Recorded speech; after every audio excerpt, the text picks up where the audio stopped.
நபித்தோழர் பள்ளியிலே உட்கார்ந்து இருக்கிறார். ரசூலுல்லாஹி ஸல்லல்லாஹு அலைஹி வஸல்லம் அந்த பள்ளியிலே உட்கார்ந்து இருக்கக்கூடிய அந்த நபித்தோழரை சந்திக்கிறார்கள். சந்தித்து கேட்டார்கள், அபு உமாமா, ஏன் தொழுகை இல்லாத இந்த நேரத்திலே பள்ளிவாசலிலே உட்கார்ந்து இருக்கிறார்கள்? யா ரசூலுல்லாஹ், கவலை.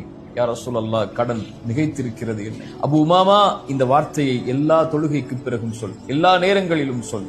அல்லாஹும்ம இன்னி அஊது பிக, யா அல்லாஹ், பாதுகாப்பை தேடுகிறேன். மினல் ஹம்மி வல் ஹஸன், துக்கத்திலிருந்தும் கவலைகளிலிருந்தும். வஅஊது பிக மினல் அஜ்ஸி வல் கஸல், யா அல்லாஹ், சோம்பேறித்தனத்திலிருந்தும் ஏழாமையிலிருந்தும் என்னை பாதுகாத்துக்கொள். வஅஊது பிக மினல் ஜுப்னி வல் புഖல், யா அல்லாஹ், கஞ்சத்தனத்திலிருந்தும் யா அல்லாஹ் கோழைத்தனத்திலிருந்தும். வஅஊது பிக மின் கலபத்தி தைனி வ கஹ்ரி ரிஜால், யா அல்லாஹ், கடனிலிருந்தும் அதன் காரணமாக மக்கள் என்னை மிகைப்பதிலிருந்தும் என்னை பாதுகாத்துக்கொள் என்று அல்லாஹ்விடத்திலே கேள் அபு உமாமா, அல்லாஹ் நீக்குவான். அபு உமா சொன்னார்கள், நான் கேட்டேன், அல்லாஹ் என்னை நீக்கினான். கேட்டீர்களா?